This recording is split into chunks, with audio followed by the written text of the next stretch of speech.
Welcome back to the deep dive. Today we're tackling something that is, well, it's one of the oldest and most frustrating paradoxes out there. Why is it that the very act of trying to find peace or, contentment or even knowledge Yeah. so often just pushes those things further away? It's the ultimate trap, isn't it? The ultimate spiritual and psychological trap. Brilliant. I mean, you, the listener, you probably came to this deep dive wanting a roadmap, right? A guide to inner calm. The how-tos, yeah. But the sources we've gathered, and we're talking about everything from Zen teachings and Taoist philosophy to modern cognitive psychology, they all point to one very difficult truth. Which is? That your striving, your effort, that's the primary obstacle. Okay, so let's talk about those sources. We're leaning heavily on Charlotte Jokobeck's Living Zen, which is incredible. Right, phenomenal. And we're anchoring that with the wisdom of Chuang-Tzu. And then we're seeing how modern psychology really validates all of it. So our mission today is to go beyond just saying, don't try so hard. We want to get into the nuts and bolts of why it backfires. We're diving into what some people call the law of reversed effort. It's this weird paradox where our conscious will, the part that sets goals, just fails, and fails spectacularly when it tries to control how we feel inside. The harder you try to force it, the more you guarantee the opposite result. Okay, let's break that down right away. That psychological mechanism. Right. Why does pure willpower fail so badly when we try to, say, impose calm on ourselves? It all comes down to a conflict between two parts of you, your conscious will and your imagination. Or you could call it the unconscious mind. Okay. And there was this French psychologist, Émile Coué, who put it brilliantly. He said, whenever the will and the imagination are in conflict, the imagination always wins. Always, that seems so backwards. My focused, determined will feels so much stronger than just my imagination. But it's not, because the unconscious is all about survival. It isn't rational.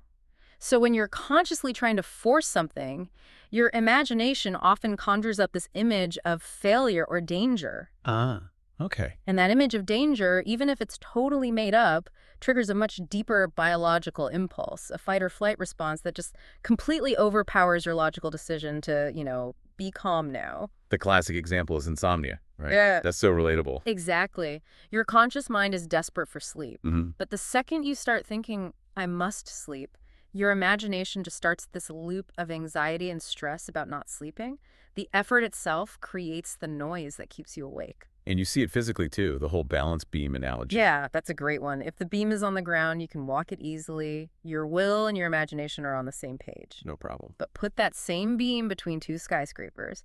Your skill hasn't changed, but your imagination is now screaming, just painting this vivid picture of you falling. And that picture is more powerful. It completely overpowers your decision to just walk.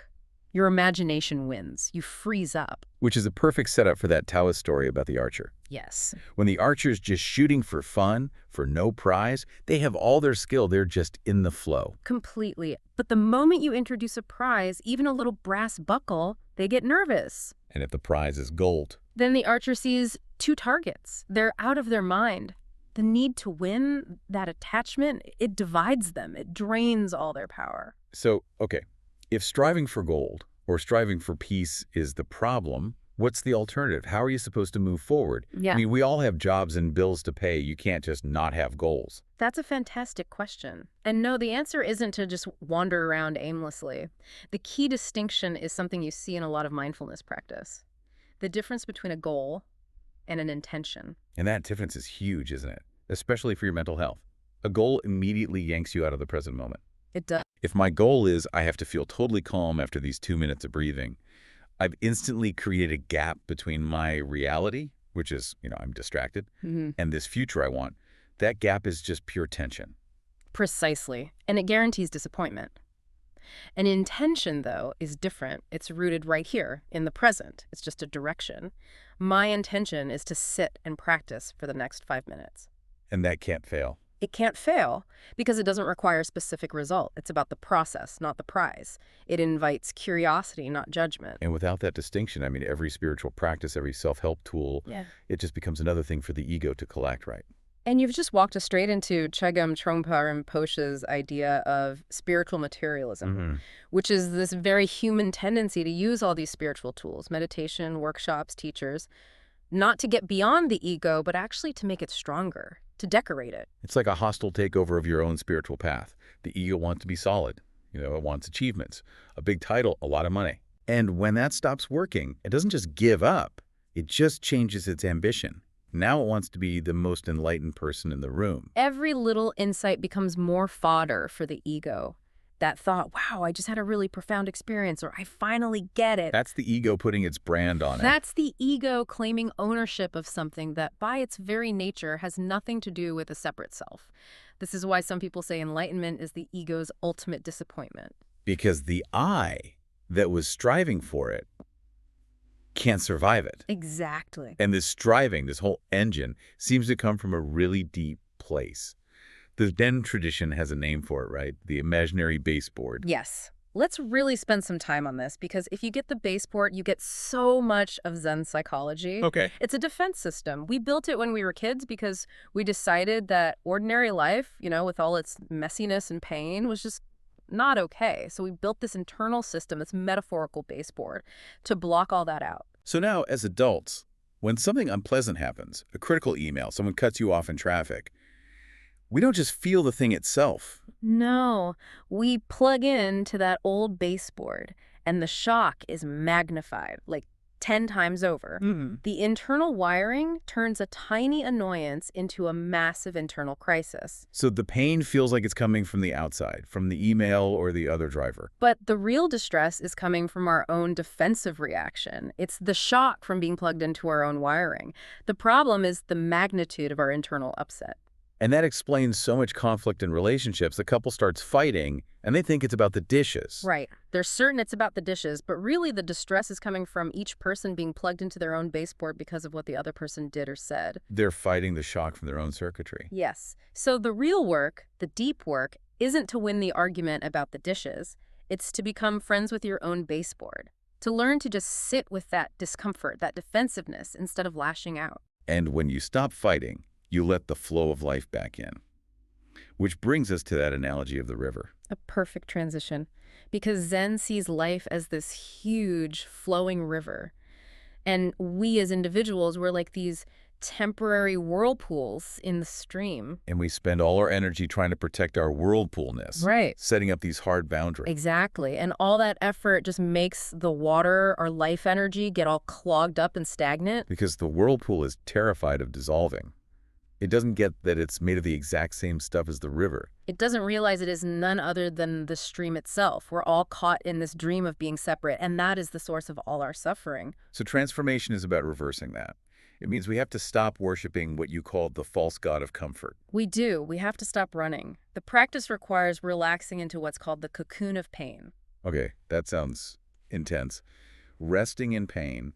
How do you even start to do that? Most of us spend our entire lives trying to avoid it. It means you just give up that constant frantic effort to avoid discomfort. You just sit in the cocoon, in the fear, the rigidity, the defensiveness, and you just stay there. You let it be. And eventually, on its own time, it dissolves. So real peace isn't getting rid of all the trouble. Not at all. It's being willing for life to be exactly as it is. Chaos, joy, pain, all of it. There's a beautiful metaphor for this in the sources. The melting ice cube. Ah, yes. It's so simple and so perfect. We start out as these hard, rigid, frozen ice cubes. We're terrified and we're constantly bumping into each other and causing trouble. And the work of life isn't to become a more perfect, more beautiful ice cube. No, the work is to melt, to become a puddle. And the only way to do that is with the fire of attention. You just start to notice your own ice cubeness. You see how you get rigid when you're challenged, how you resist. And the incredible insight there is that once an ice cube starts to get even a little bit mushy, it can never go back to being completely solid again. The process is irreversible. And that whole melting process, it requires what's called shoshin, or beginner's mind. It's about approaching everything with a kind of intellectual humility. And psychology actually backs this up. It does. Studies show that people with high intellectual humility actually learn more because they're more open to new information. They're not so rigid. So practically speaking, how do you cultivate that? Our brains are so wired for confirmation bias, we just want to prove ourselves right. Well, one powerful practice is to consciously argue with yourself. You have to deliberately go look for the strongest arguments against your own deeply held beliefs. That's hard. It's very hard. Another way is to try and explain an idea you think you know really well to an expert, step by step. You'll very quickly find the gaps in your own understanding, the places where you're still frozen. And this all circles back to the core Zen ideal, which is that living Zen is nothing special. Nothing special at all. It's just life as it is, nothing added. The second we start searching for something special, for some kind of spiritual high. We separate ourselves from reality. We create drama. Which brings us to the final trap. The watcher. The observer that we try to cultivate in mindfulness. Right. I'm going to objectively observe my thoughts. And at first that's a useful skill, but pretty soon that watcher turns into this egocentric and controlling judge. It's the voice saying, oh, good, I'm doing it right. Or more likely, damn it, my mind wandered again. And now you're right back in dualistic thinking. The mind watching the mind, watching the mind.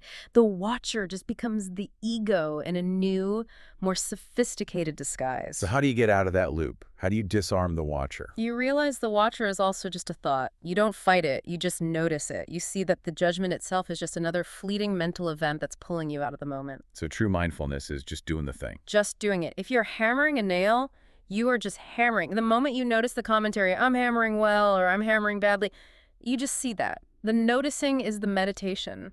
It's not a failure. And taking that non-judgmental stance, that must fundamentally change how we deal with conflict, with injustice. It changes everything because anger is always based on judgment. It's what cuts the world into right and wrong, good and bad.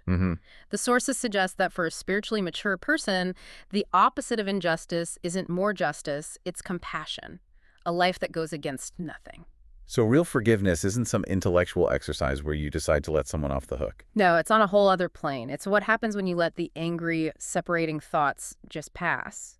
It's not about condoning what happened. It's about dissolving the internal baseboard that insists on using it as a source of your own pain. So to kind of wrap this all up, the big transformation we're talking about is a huge shift. It's moving from a self-centered view where practice is for my comfort, my benefit, to a reality-centered viewpoint. It's the willingness to be with things as they are, to experience difficult situations, to feel pain, and to see it all as a way to learn and serve life itself. Which means you have to be willing to be anything life asks of you, even if it means losing all your preferences about how things should be. Right. We spend our whole lives scheming to avoid the inevitable fall.